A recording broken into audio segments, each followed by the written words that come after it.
Assalamu alaikum rahmatullahi wa barakatuh. Bismillah ar-Rahman rahim. Today's lesson is fail mazi, past tense. Um, these are the 4 sentences which we have done in the last week for present tense. Today we are going to use these sentences in past tense. I went to the market. मैं बाजार गया.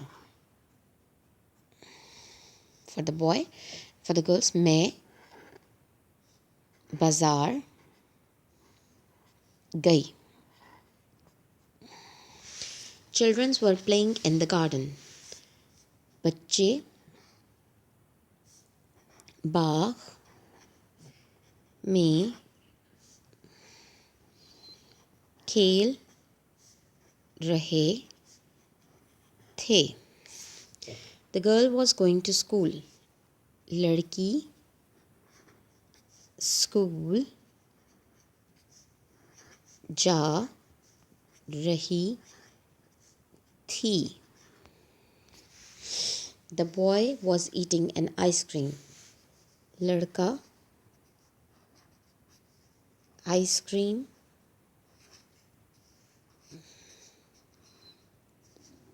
खा रहा था.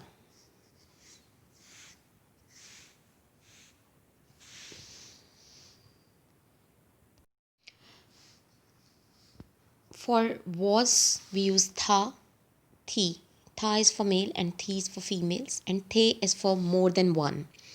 Gya is for gya, went, is for male. Gai is for females, and gai is for more than one. Okay. मैं बाजार गया and मैं बाजार गई. बच्चे बाग में खेल रहे थे. लड़की स्कूल जा रही थी. लड़का आइसक्रीम खा रहा था. You must have noticed that there is only a difference in थे. बच्चे बाग में खेल रहे हैं was in the past present tense, and बच्चे बाग में खेल रहे थे, that was the only difference. We have changed the tense here. So I hope you will understand the lesson. Jazakallahu khairan kasira.